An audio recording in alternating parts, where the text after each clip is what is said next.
Hello friend, welcome to our channel. दोस्तों, स्वागत है आपके अपने YouTube channel Indian Army study classes में।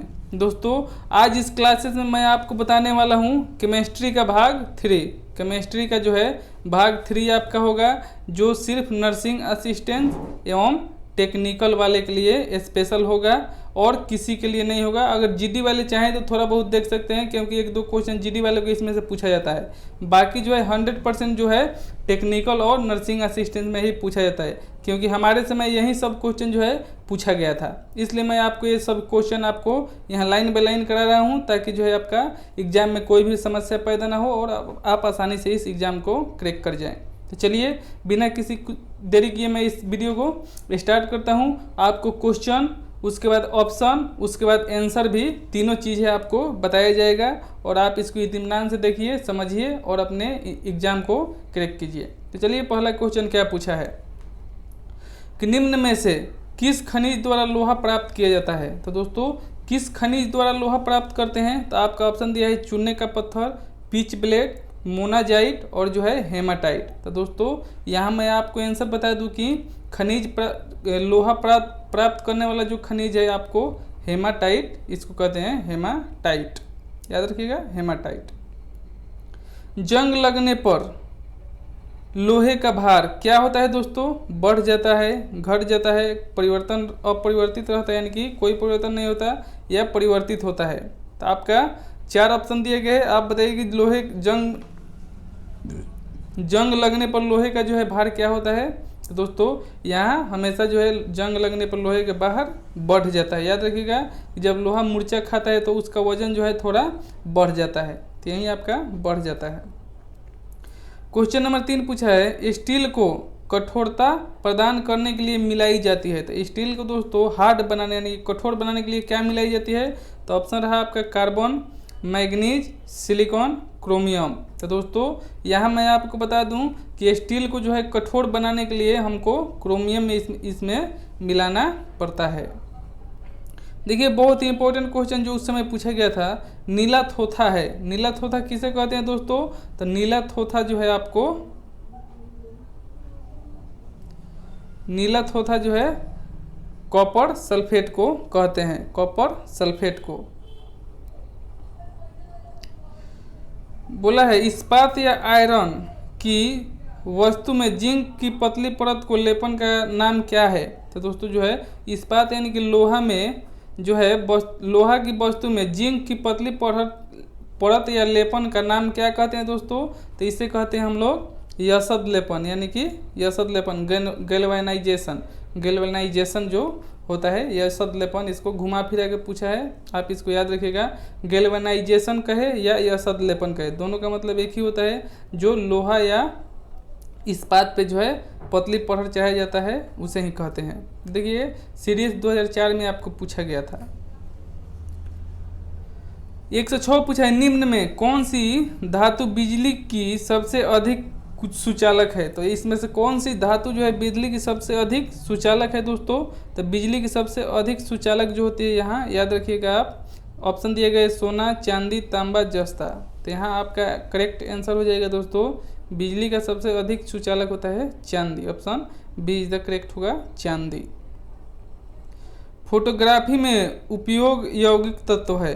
फोटोग्राफी में किसे उपयोग करते हैं दोस्तों? तो फोटोग्राफी में जो है सिल्वर ब्रोमाइड को उपयोग करते हैं, कि option B is the correct होगा, सिल्वर ब्रोमाइड। नेक्स्ट पूछा एक सवाल, निम्न में से कौन सी धातु सर्वाधिक भारी है? सर्वाधिक भारी धातु कौन सी है दोस्तों? तो यहाँ दिया है चांदी, तांबा, सोना, सीसा। तो दोस्तों, आपको यहाँ जो है करेक्ट आंसर हो जाएगा, सर्वाधिक भारी धातु जो है आपकी सोना होती है, सोना यानी कि गोल्ड। 109 पूछा है, निम्न में कौन सामान्य ताप पर द्रव है? सामान्य ताप पर द्रव कौन रहता है दोस्तों? तो यहाँ आपका ऑप्शन रहा सीसा, पारा, निकेल, टिन। तो दोस्तों, ये भी क्वेश्चन आपको उस समय पूछा गया था, याद रखिएगा, इसको 100% पूछे जाने के चांस है। तो इनमें जो है सामान्य ताप पर द्रव अवस्था में कौन सी होती है? तो यहाँ आपका हो जाएगा पारा, यानी कि option B is the correct होगा, पारा। फ्लूरोसेंट ट्यूब में सर्वाधिक सामान्य रूप में प्रयुक्त होने वाला पदार्थ है। तो सेंट ट्यूब में सर्वाधिक सामान्य रूप से प्रयुक्त होने वाला पदार्थ जो है आपका मरकरी वेपर और आर्गन है। मरकरी वेपर तथा आर्गन जो है आपका फ्लोरोसेंट ट्यूब में सर्वाधिक प्रयोग किया जाता है, मरकरी वेपर तथा आर्गन। इसको याद रखिएगा, बहुत ही इंपॉर्टेंट क्वेश्चन है, इसलिए मैं इसको एक दो बार बता दिया आपको। नेक्स्ट क्वेश्चन आपसे पूछा है, संचायक बैटरियों में निम्न में से कौन सी धातु का प्रयोग किया जाता है। तो संचायक बैटरियों में जो है सबसे अधिक जो है प्रयोग किया जाने वाला है आपका ऑप्शन दिया है तांबा, सीसा, एल्युमिनियम, जस्ता। तो दोस्तों संचायक बैटरी में जो है सबसे अधिक प्रयोग करते हैं यहाँ सीसा को प्रयोग करते हैं, सीसा। नेक्स्ट पूछा है आपसे कि निम्नांकित में कौन कठोरतम धातु है। तो कठोरतम धातु कौन सा है दोस्तों, ऑप्शन रहा सोना, लोहा, प्लेटिनम, सीसा। तो दोस्तों सबसे कठोरतम धातु जो है आपको पूछ दे तो यहाँ आप बता दीजिएगा प्लेटिनम, कठोरतम पूछे तो। और सबसे भारी पूछे तो यहाँ आपको बताए थे ही सोना। तो कठोरतम जो है आपका प्लेटिनम हो जाएगा। 113 पूछा है, विद्युत बल्ब का तंतु बना होता है। बहुत ही इंपॉर्टेंट क्वेश्चन उस समय पूछा गया था दोस्तों, इसको VVI भी लिख लीजिए इस बार भी। या तो नर्सिंग में पूछे या टेक्निकल, दोनों में से किसी में भी ये पूछ सकता है। तो आप इसको याद रखिए, विद्युत बल्ब का तंतु बना होता है किस चीज़ का दोस्तों। तो विद्युत बल्ब का जो तंतु बना होता है टंगस्टन का बना होता है। 114 पूछा है, निम्न में कौन सी अर्धचालक की भांति ट्रांजिस्टर में प्रयुक्त होती है। तो अर्धचालक दोस्तों किसे कहते हैं। तो आपका ऑप्शन रहा तांबा, जर्मेनियम, ग्रेफाइट, चांदी। तो दोस्तों अर्धचालक जो है आपका जर्मेनियम को ही अर्धचालक कहते हैं, जो ट्रांजिस्टर में अर्धचालक की भांति काम करते रहता है। 115 पूछा है, निम्नलिखित में सबसे भारी धातु है। तो दोस्तों सबसे भारी धातु कौन सा है। तो यहाँ यूरेनियम जो है आपको दिया है, यूरेनियम। यूरेनियम जो है सबसे भारी धातु है।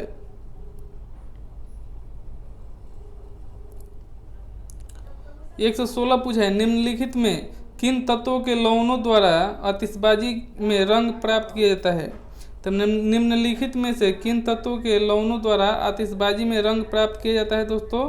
तो इसमें जो हो जाएगा आपका ऑप्शन रहा जिंक तथा सल्फर, पोटेशियम तथा पारा यानी कि Hg, सेलेनियम तथा बेरियम और जो है क्रोमियम तथा निकेल। तो दोस्तों आपको आतिशबाजी में रंग प्राप्त करने के लिए जो है आपको दोस्तों सेलेनियम तथा बेरियम का प्रयोग किया जाता है, सेलेनियम तथा बेरियम। पानी का अधिकतम घनत्व किस ताप पर होता है। तो दोस्तों बहुत ही इंपॉर्टेंट क्वेश्चन उस समय का पूछा जाने वाला, पानी का जो है अधिकतम घनत्व किस ताप पर होता है। तो आपका जो हो गया यहाँ मैं बता दूँ +4 डिग्री सेल्सियस पर, +4 डिग्री सेल्सियस पर। नेक्स्ट क्वेश्चन पूछा है कि पानी में नमक मिलाने पर पानी की क्वथनांक और हिमांक क्या होता है दोस्तों। तो पानी में जो है नमक मिलाने पर जो है उसका क्वथनांक और हिमांक यानी क्वथनांक जो है आपका बढ़ता है और हिमांक जो है आपका घटता जाएगा। क्वथनांक जो है क्या होगा, बढ़ता जाएगा और हिमांक यानी कि जमना जो है घटता जाएगा। तो आप इसको याद रखिएगा, बहुत ही इंपॉर्टेंट क्वेश्चन।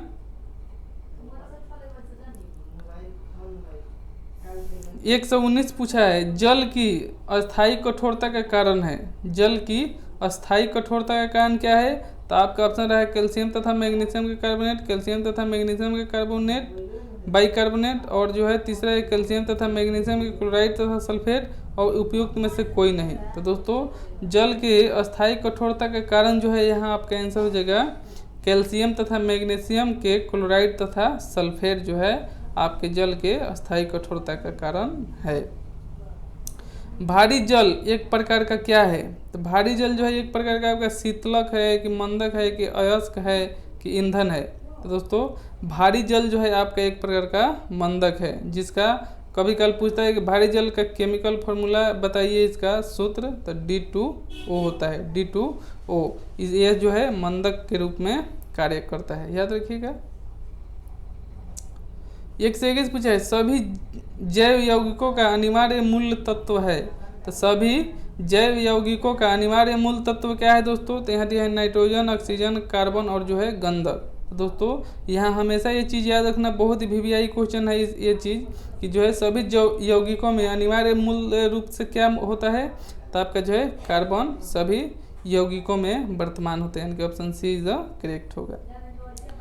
122 पूछा है निम्नलिखित में से किसमें कार्बन नहीं है, तो कार्बन किसमें नहीं होता है दोस्तों, तो हीरा, ग्रेफाइट, कोयला, इन सभी में दोस्तों कार्बन होता है, इसलिए जो है इनमें से कोई नहीं है जिसमें कार्बन नहीं होता है, तो इन तीनों में कार्बन होता है। तो ये कंफ्यूज करने के लिए एक क्वेश्चन दिया है, इनमें से कोई नहीं, आपका आंसर हो जाएगा डी। पेंसिल का लेड है, पेंसिल का लेड क्या है दोस्तों, ग्रेफाइट, चारकोल, लैंप ब्लैक या कोयला। तो दोस्तों ये तो बहुत ही इजी क्वेश्चन है, लेकिन ये देखिए यूपी पीसीएस में पूछा जा चुका है, तो आपका जो है पेंसिल का लेड हमेशा ग्रेफाइट का ही बना होता है।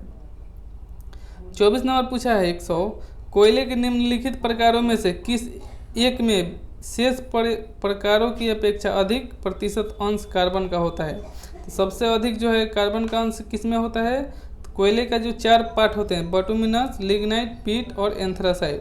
तो दोस्तों ये पूछ देता है कब काल की कोयले के कितने किस्म होते हैं, यानी कि अप्रूव भी होते, कोयले के किस्म पूछे, अप्रूव नहीं किस्म, कभी काल अप्रूव भी पूछता है, वो भी मैं यहाँ आपको बता दूँ। देखिए कोयले के 4 में किस्म होते हैं, बटुमिनस, लिग्नाइट, पीट और एंथ्रासाइड। सबसे अधिक जो है आपकी कार्बन की प्रतिशत जो होती है आपको एंथ्रासाइड होती है, यानी कि option D is the correct होगा, एंथ्रासाइड। तो यहाँ याद रखिएगा। और ये हमेशा क्वेश्चन पूछा जाने वाला, मैं एक बता दूँ आपको यहाँ कि कार्बन का अप्रूव पूछता है, तो कार्बन का जो अप्रूव होता है हीरा, इसको याद रखिएगा, कार्बन का अप्रूव हीरा जो है ये होता है, ये हमेशा आपको पूछा ही जाता है हरदम। नेक्स्ट पूछा है 125, सामान्य किस्म का कोयला है, तो सामान्य किस्म का जो कोयला होता है कौन सा है, तो ये बटुमिनस जो है, बटुमिनस ये सामान्य किस्म का कोयला होता है। वाहनों से निकलने वाली प्रदूषित गैस मुख्यतः है, तो वाहनों से निकलने वाली प्रदूषित गैस कौन सी है दोस्तों, तो आपको यहाँ ऑप्शन दिया है carbon dioxide, marsh gas, carbon monoxide, nitrogen oxide. तो आपको कौन सा आंसर होगा, वाहनों में निकलने वाली प्रदूषित गैस मुख्यतः जो है आपके कार्बन मोनोऑक्साइड। कभी कल पूछता है कि इसका सूत्र क्या है, तो कार्बन मोनोऑक्साइड जो है CO के नाम से जाना जाता है। इसलिए जो क्वेश्चन पूछता है मैं आपको यहाँ इंडिकेट कर देता हूँ, ये बुझिए कि वीवीआई ही क्वेश्चन है जो मैं इंडिकेट करता हूँ। निम्न में से कौन सी गैस वायु को सबसे अधिक प्रदूषित करती है, तो वायु के जो है सबसे अधिक प्रदूषित करने वाला जो गैस है आपका कार्बन मोनोऑक्साइड है, कार्बन मोनोऑक्साइड। देखिए यहाँ 2 क्वेश्चन यहाँ बन गया, दोनों को आप याद रखिएगा।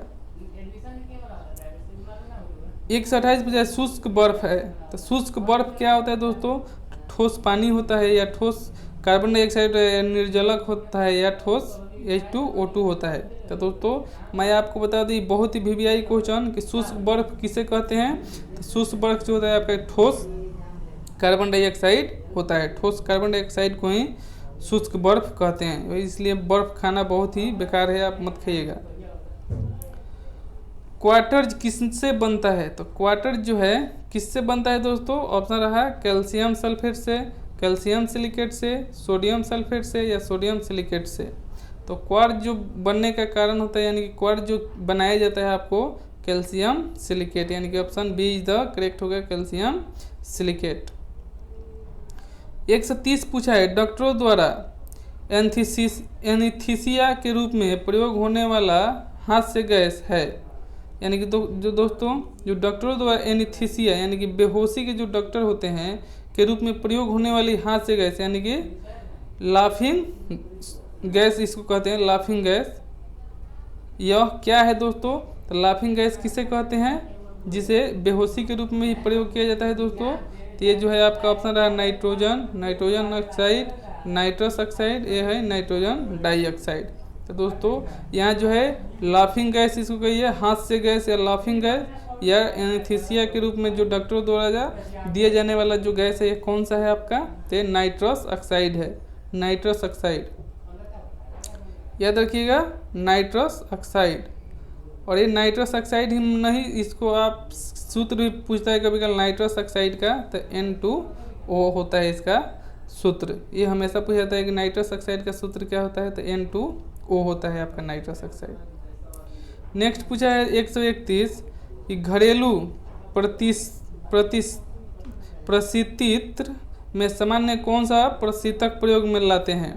तो घरेलू परिस्थिति में सामान्य कौन सा प्रशीतक जो है प्रयोग में लाते हैं दोस्तों? तो आपका ऑप्शन रहा नियॉन, अमोनिया, नाइट्रोजन, फ्रीऑन। तो आपका जो है आंसर हो जाएगा घरेलू जो है परिस्थिति में जो है सामान्यतः प्रशीतक के रूप में प्रयोग होता है आपका यहाँ अमोनिया हो जाएगा, अमोनिया। ठीक है, चलिए आगे बढ़ते हैं। आगे बढ़ते हैं और देखते हैं आंसू गैस यानी कि टीयर गैस क्या है दोस्तों। तो टीयर गैस, हास्य गैस, ये दोनों वीवीआई क्वेश्चन है, इसलिए मैं यहाँ दोनों को लाया हूँ।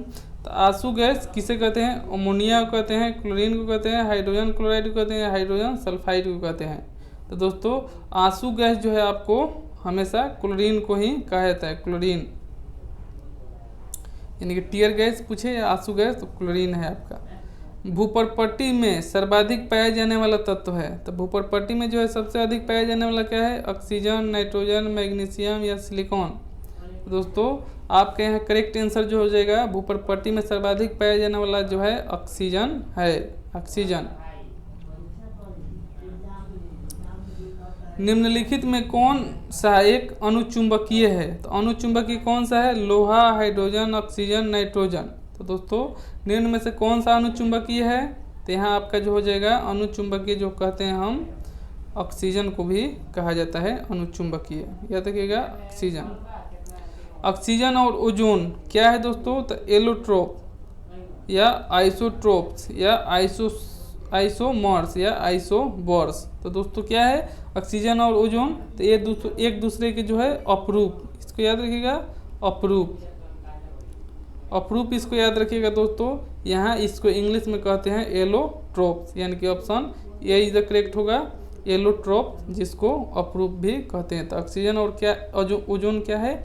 एक दूसरे के अपरूप है। ऑक्सीजन का सूत्र होता है O2, ओजोन का होता है O3, याद रखिएगा। ये हमेशा आपसे पूछा है कि ओजोन का जो है सूत्र क्या होता है? तो O3 होता है। 136 पूछा है कौन सी गैस पायरोगैलोल के क्षारीय विलयन में से गुजरने पर बादामी घोल बनाती है? तो कौन सी गैस जो है पायरोगैलोल के क्षारीय विलयन में से गुजरने पर बादामी घोल बनाती है? तो यहाँ आपका ऑप्शन रहा ऑक्सीजन, नाइट्रोजन, हाइड्रोजन और कार्बन डाइऑक्साइड। दोस्तों यहाँ पायरोगैलोल के क्षारीय विलयन को गुजरने पर बादामी रंग बनाने वाला कौन सा है? तो carbon dioxide, option D is the correct होगा। 137 देखिए पूछा है निम्न में कौन सी गैस वायुमंडल में अम्लीय वर्षा की उत्पत्ति के लिए उत्तरदायी है? तो अम्लीय वर्षा होने का सबसे अधिक जो कारक है आपका कौन सा गैस है? तो यहाँ सल्फर डाइऑक्साइड। नेक्स्ट देखिए आप क्वेश्चन, रसायन उद्योग में कौन मूल्य रसायन माना जाता है? तो रसायन उद्योग में कौन सा मूल्य रसायन माना जाता है? तो यहाँ जो है आपका ऑप्शन देख लीजिएगा, मैं आपको आंसर बता दूँ कि रसायन उद्योग में जो है मूल माना जाने वाला है सल्फर डाइऑक्साइड, यानी कि H2SO4 जो है रसायन में सबसे अधिक उपयोग किया जाता है, सल्फर डाइऑक्साइड, याद रखिएगा। 139 नंबर क्वेश्चन पूछा है एक कार बैटरी में प्रयुक्त विद्युत अपघट्य होता है? तो दोस्तों एक कार की जो बैटरी होती है उसमें विद्युत अपघट्य के रूप में किसका प्रयोग करते हैं? तो हाइड्रोक्लोरिक अम्ल या सल्फ्यूरिक अम्ल या नाइट्रिक अम्ल या आसुत जल। तो दोस्तों यहाँ आपको मैं बता दूं कि जो बैटरी में प्रयुक्त होने वाला विद्युत अपघट्य होता है सल्फ्यूरिक अम्ल, यानी कि H2SO4 इसको कहते हैं, option B is the correct होगा। तनुगंधकाम्ल की जस्ते के साथ प्रतिक्रिया के परिणाम स्वरूप उत्पन्न होता है? तो तनुगंधकाम्ल की जस्ते के साथ प्रतिक्रिया के परिणाम स्वरूप उत्पन्न क्या होता है दोस्तों? तो आपका ऑप्शन रहा hydrogen sulphur dioxide, sulphur trioxide, hydrogen sulphide. दोस्तों ये आपको देखिए सीडीएस में ही पूछा जा चुका है, तो मैं आपको बता दूं तनुगंधकाम्ल की जस्ते के साथ प्रतिक्रिया के परिणाम स्वरूप उत्पन्न होने वाला जो गैस है आपका हाइड्रोजन है, ऑप्शन ये इज द करेक्ट होगा, हाइड्रोजन। शर्करा और सल्फ्यूरिक अम्ल की अभिक्रिया से कौन सा शुद्ध रूप से प्राप्त होता है? तो शर्करा और सल्फ्यूरिक अम्ल की अभिक्रिया से कौन सा शुद्ध रूप में प्राप्त होता है? तो आपका ऑप्शन रहा जल, कार्बन डाइऑक्साइड, ऑक्सीजन और हाइड्रोजन। तो आपको बताना है दोस्तों कि शर्करा और सल्फ्यूरिक अम्ल की अभिक्रिया से कौन सा शुद्ध रूप से प्राप्त होता है। तो आपको मैं बता दूं यहाँ शर्करा और सल्फ्यूरिक अम्ल से जो प्राप्त होने वाला है आपका कार्बन प्राप्त होता है, carbon. Option B is the correct होगा। हाइलोजनों से सर्वाधिक अभिक्रियाशील है, तो हाइलोजनों में सर्वाधिक अभिक्रियाशील कौन सा है दोस्तों। तो ऑप्शन ए रहा फ्लोरीन, क्लोरीन, ब्रोमीन, आयोडीन। तो दोस्तों हाइलोजनों में जो है सर्वाधिक अभिक्रियाशील जो है फ्लोरीन होता है, फ्लोरीन। 143 पूछा है वायु में जिस गैस की मात्रा सर्वाधिक है वह है। तो वायु में सबसे अधिक गैस की मात्रा किसकी होती है। तो आपको यहाँ ऑप्शन दिया है हाइड्रोजन, कार्बन डाइऑक्साइड, ऑक्सीजन और नाइट्रोजन। तो दोस्तों मैं यहाँ बता दूँ आपको वायु में जो है गैस की सर्वाधिक मात्रा होती है आपको नाइट्रोजन की होती है। Option D is the correct होगा, नाइट्रोजन, जिसका परसेंटेज होता है 78%। याद रखिएगा 78%। 144 पूछे वायु में कौन सी नोबेल गैस नहीं है। तो दोस्तों वायु में जो है कौन सी नोबेल गैस नहीं है। तो यहाँ ऑप्शन दिया है हीलियम, नियॉन, आर्गन, रेडॉन। तो दोस्तों यहाँ आपको देखिए हीलियम, नियॉन और आर्गन ये तीनों जो है नोबेल गैस है, लेकिन रेडॉन जो है आपका नोबेल गैस नहीं है। तो यहाँ जो है वायु में नोबेल गैस नहीं है, ये रेडॉन है, बाकी ये तीनों है। ठोस कपूर यानी कि कैम्फर से वाष्प बनाने की क्रिया को क्या कहते हैं। तो यहाँ कपूर से जो है वाष्प बनाने की प्रक्रिया को क्या कहते हैं। तो वाष्पीकरण, हिमीकरण, पिघलन या ऊर्ध्वपातन। तो ये दोस्तों बहुत ही वीवीआई क्वेश्चन रहा कि ठोस कपूर से जो है वाष्प बनाने की प्रक्रिया को क्या कहते हैं। तो ऊर्ध्वपातन कहते हैं। 146 पूछे भारी वाहनों में डीजल का उपयोग इसलिए किया जाता है। दोस्तों भारी वाहनों में डीजल का उपयोग किस लिए किया जाता है। तो इसका कारण क्या होता है। तो अत्यधिक माइलेज देता है और इंजन सुरक्षित होता है, कम खर्चीला और ईंधन की बचत, उच्च क्षमता और आर्थिक बचत, पेट्रोल की अपेक्षा सस्ता होने के कारण। दोस्तों मैं यहाँ आपको बता दूँ कि भारी वाहनों जैसे ट्रक हो गया, ट्रेन हो गया, इन सब में जो है आपको डीजल का ही प्रयोग क्यों किया जाता है। क्योंकि डीजल का जो है उच्च क्षमता और आर्थिक बचत होता है, उच्च क्षमता और आर्थिक बचत होने का, याद रखिएगा। 147 पूछा है कार के इंजन में नॉकिंग से बचने के लिए प्रयोग में लाया जाता है। तो कार के इंजन में नॉकिंग से बचने के लिए प्रयोग में क्या लाया जाता है। तो आपका दिया है ethyl alcohol, butane, lead tetra ethyl या श्वेत पेट्रोल। तो दोस्तों कार के इंजन में नॉकिंग से बचने के प्रयोग से आपको दिया जाने वाला जो है लेड टेट्रा क्लोराइड है, lead tetra ethyl. Lead tetra ethyl को जो है कार के इंजन में नॉकिंग से बचने के लिए प्रयोग किया जाता है। देखिए यूपीपीसीएस में पूछा गया है। गैसोलीन के नमूने की गुणवत्ता का पता कैसे लगाते हैं। तो गैसोलीन के नमूने की गुणवत्ता का पता कैसे लगाते हैं दोस्तों। तो ऑप्शन ए रहा इसके आयोडीन वैल्यू से, इसके सीटेन नंबर से, इसके ऑक्टेन संख्या से, इसके द्रव्यमान घनत्व से। तो दोस्तों गैसोलीन की जो है नमूने के गुणवत्ता का पता लगाने वाला हमेशा आपको मैंने कल ही बताया था ऑक्टेन संख्या से पता लगाते हैं, यानी कि शुद्धता को। 149 पूछा है व्यापारिक वैसलीन किससे निकलता है। तो व्यापारिक वैसलीन किससे निकलता है दोस्तों। तो आपको बता दो पादप गोंद, कोलतार, पर्णपोम या पेट्रोलियम। तो दोस्तों यहाँ वैसलीन बताया है जो यूज करते हैं लोग, बहुत से लोग कि गोर हाथ फटे में। तो आपको मैं बता दूं कि व्यापारिक वैसलीन किससे निकाला जाता है। तो ये पेट्रोलियम पदार्थ से ही निकाला जाता है, याद रखिएगा पेट्रोलियम पदार्थ। पैराफिन किसका उपोत्पाद है। पैराफिन किसका उपोत्पाद है दोस्तों। तो यहाँ आपको बता दूं पेट्रोलियम परिशोधन का, कृषि अपशिष्टों का, मधुमक्खी पालनों उद्योगों का, चमड़ा उद्योगों का।